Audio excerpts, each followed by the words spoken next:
दोस्तों मेरे YouTube channel को सब्सक्राइब करें, बेल आइकन को दबाकर नोटिफिकेशन जारी करें और वीडियो को लाइक करें और शेयर करें। हमारे साथ मौजूद हैं आरक्षण विरोधी पार्टी के राष्ट्रीय संयोजक और फरीदाबाद लोकसभा सीट से प्रत्याशी दीपक गौर जी। दीपक जी, स्वागत है आपका राष्ट्र खबर में। दीपक जी, आरक्षण विरोधी पार्टी आम आदमी पार्टी की तर्ज पर क्या ये पार्टी आपने स्टार्ट करी है? नहीं, देखो, आम आदमी पार्टी तो एक तरह से मौका परस्त लोगों ने एक मौका देखा, उन्होंने एक मूवमेंट जो अच्छा करप्शन के विरोध में चल रहा था उसको बनाने का काम किया। लेकिन जो आरक्षण विरोधी पार्टी है ये एक ऐसा मूवमेंट है जो पिछले 10 साल से 12 साल से हम लोग चला रहे हैं। तो किसी पार्टी के कंपैरिजन करना या किसी पार्टी की तर्ज पर कोई पार्टी हमारा कोई मोटिव नहीं है। हमारा मोटिव है देश से आरक्षण और जो SC/ST एक्ट, जो भी जातिवादी कानून है जो देश के अंदर एक जहर घोलने का काम कर रहे हैं, या मैं कहूँ देश के अंदर जो एक समरसता का जो माहौल है वो कहीं ना कहीं एक माहौल खराब किया जा रहा है। साथ ही देश का, राष्ट्र का नुकसान इसके अंदर किया जा रहा है, क्योंकि आरक्षण से अगर हमारे डॉक्टर, इंजीनियर और अच्छी अच्छी पोस्टों पे लोग जाएंगे तो वो क्या राष्ट्र का निर्माण करेंगे। हमारा देश कहीं ना कहीं पिछड़ जाएगा, पिछड़ रहा है। आज अगर ये आरक्षण खत्म कर दिया जाए तो हमारा देश एक विकसित देशों की श्रेणी में आएगा, ना कि हम कब तक हम विकासशील बने रहेंगे। इस आरक्षण से तो हम हमेशा के लिए विकासशील ही रहेंगे। लेकिन दीपक जी, आप उसको देखिए, बीजेपी भ्रष्टाचार को लेकर मुहिम चला रही है, कांग्रेस भ्रष्टाचार को लेकर, आम आदमी पार्टी आई भ्रष्टाचार को लेकर, आप भी आए आरक्षण और भ्रष्टाचार। तो भ्रष्टाचार की मुहिम कोई नहीं चला रहा है। भ्रष्टाचार, क्योंकि जब ये आपने देखा है बिना नेताओं के, बिना किसी पार्टी के कोई भ्रष्टाचार होता ही नहीं है। अधिकारी कभी आपको डायरेक्ट पैसे लेते हैं कहीं देखा है आपने? वो तो जो पार्टी के नेता दलाल लोग बीच में बैठे होते हैं, इन्हीं पार्टियों के होते हैं, वो किसी पार्टी का वो नाम नहीं लेना चाहता, वो दलाल लोग ही भ्रष्टाचार करते हैं देश के अंदर। तो जो खुद भ्रष्टाचारी है वो क्या भ्रष्टाचार को खत्म करेंगे?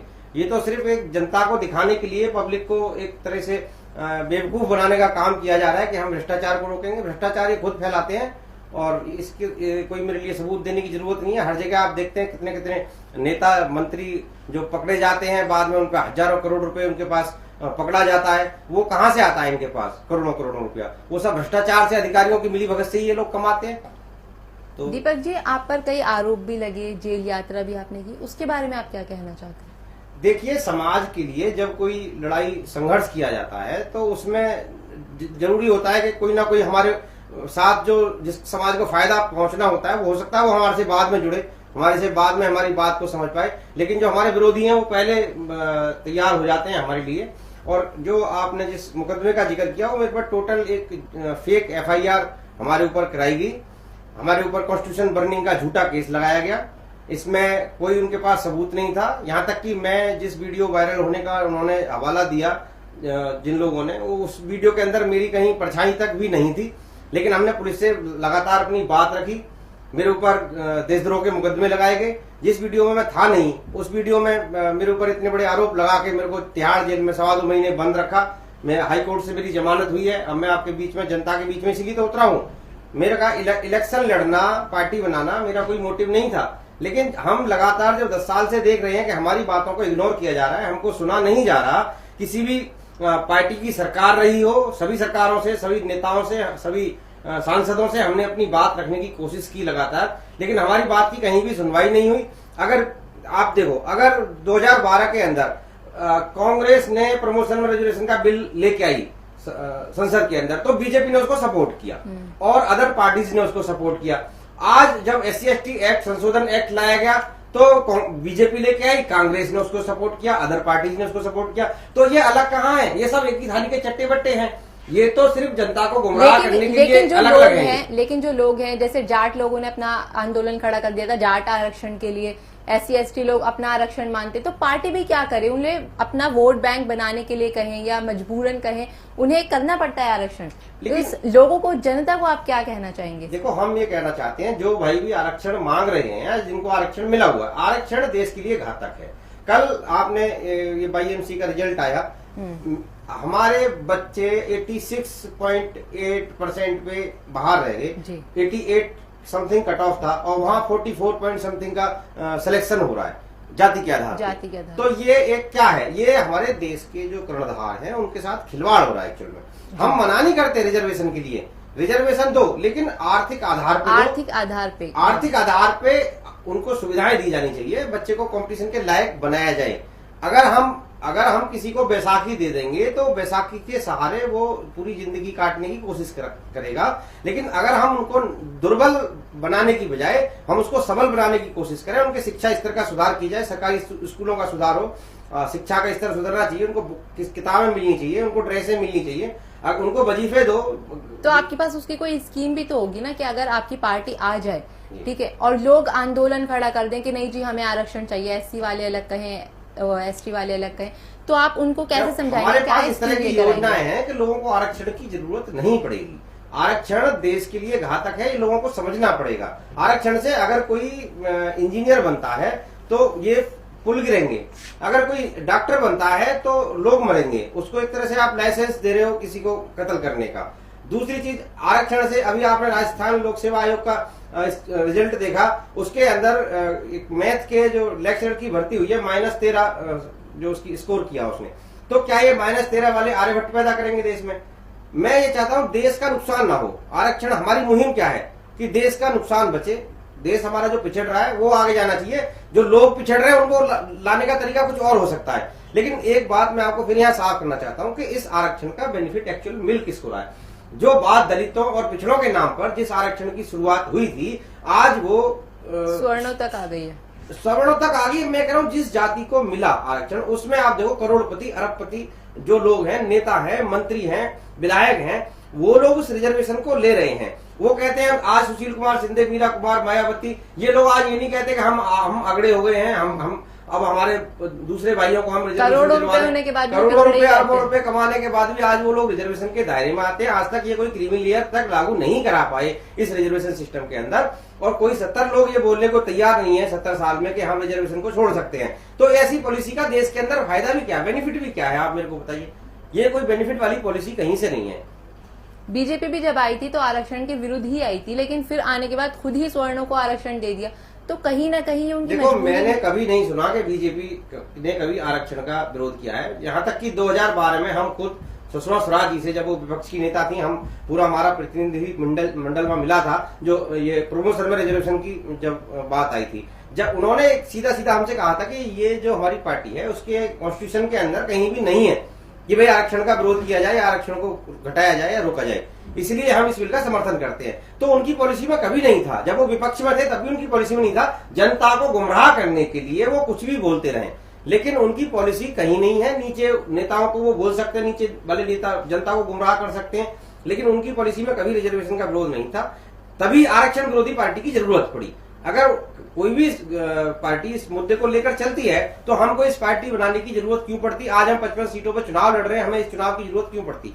और मैं आपको एक बात बताना चाहता हूं, फरीदाबाद लोकसभा में मैं खुद प्रत्याशी हूं, फरीदाबाद लोकसभा में मैं घूम रहा हूं। अभी तक सिर्फ एक बात थी कि मरे नहीं थे, मौन थे। आज हमारे लोग इस बात को समझ रहे हैं और समझने की कोशिश कर रहे हैं कि भाई ये जो पॉलिसी है वो देश के अंदर गलत है, और आज इस मुद्दे को पोलराइज कराई जाने की जरूरत है। आज इस मुद्दे पर जब वोट आएगा तब इनको समझ आएगा, तब क्योंकि इनको वोट की भाषा ही समझ आती है। सिर्फ वोट बैंक को बनाए रखने के लिए पिछले 70 सालों से इस पॉलिसी को बनाए रखा है। तो जब इनको वोट पे चोट दी जाएगी, क्योंकि vote is the weapon of democracy, सबसे बड़ा हथियार जो है वो वोट ही है। तो हम अपना वोट इकट्ठा करने का काम कर रहे हैं। भाई आरक्षण विरोधियों का भी तो वोट है, वो क्यों ब्लाइंड होके उसको वोट को डालें?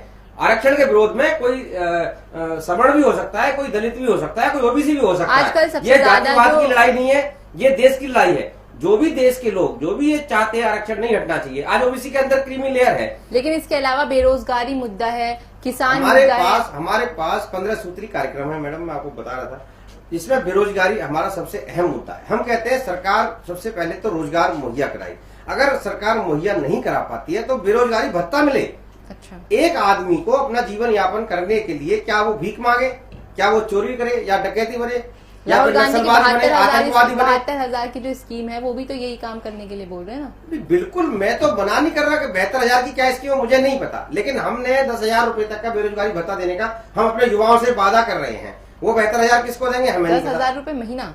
10,000 रुपए तक का हमने बेरोजगारी भत्ता डिक्लेयर किया है। उसमें मिनिमम 5,000 से 10,000 दिया जाएगा। अच्छा। और हमने विधवा और विकलांग और तो ये जो बुढ़ापा पेंशन है 5,000। युवाओं को जो बेरोजगारी भत्ता दे रहे हैं कि एक्चुअली आएगा कहाँ से? अरे मैडम, ये आप देखो, आप हजारों करोड़ रुपए का बजट, अभी 60,000 करोड़ रुपए का बजट सालाना इन्होंने पास किया दलित उत्थान के नाम पर।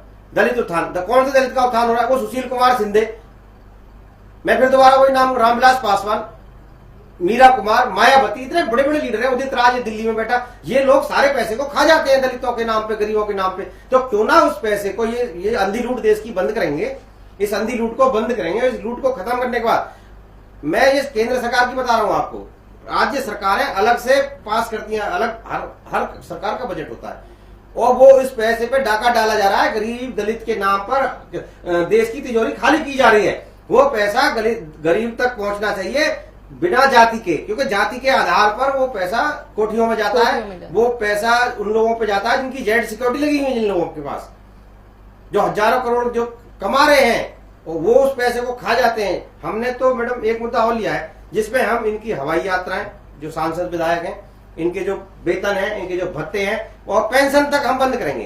किस बात की पेंशन लेते हैं बताओ? ये एक तो जनता को लूटते हैं, जनता का पैसा खाते हैं, दूसरा विकास कार्यों में पैसे खाते हैं, और उसके बाद इनके लिए पेंशन सरकार अलग से देती है।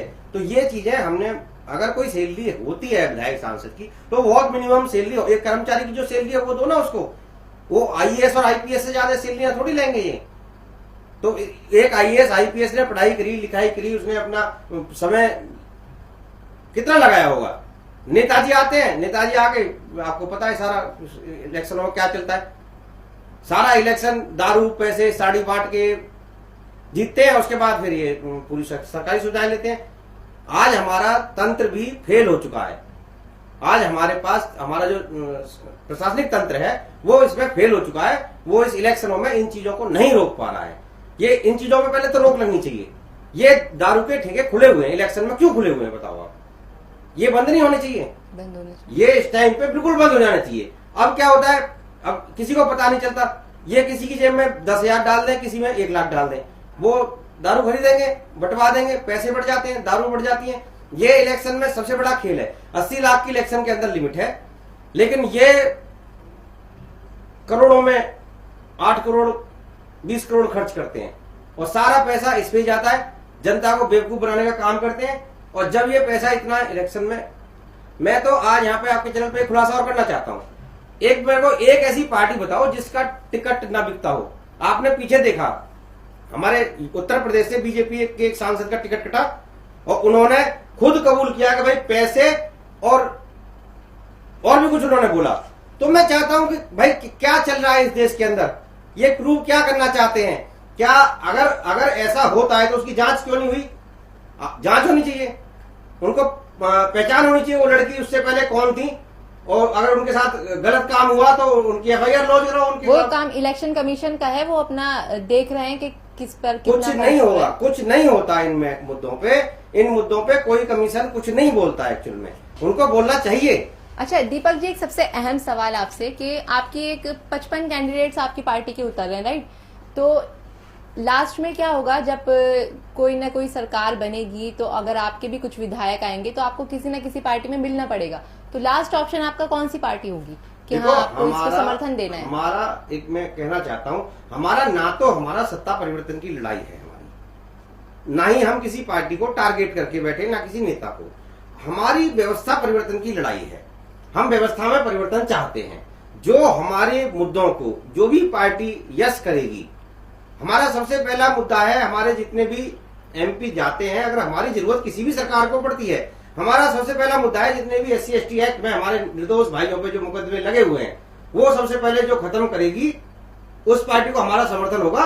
बिना किसी मंत्री के, बिना किसी और शर्त के हमारा ये निस्वार्थ हमारा समर्थन रहेगा। लेकिन हम उन मुकदमों को खत्म कराएंगे जो झूठे मुकदमों में जो हमारे लोग फंसे हुए हैं, और यथासंभव सरकार से कमिटमेंट लेंगे कि इस एक्ट को खत्म किया जाएगा, और ये आरक्षण व्यवस्था को भी आर्थिक आधार पर करने की जो कमिटमेंट करेगा हम उसके साथ रहेंगे। हमारी और कोई दूसरी शर्त नहीं होगी। ठीक है, धन्यवाद दीपक गौर जी। अगले बुलेटिन के लिए हमारे साथ बने रहिए।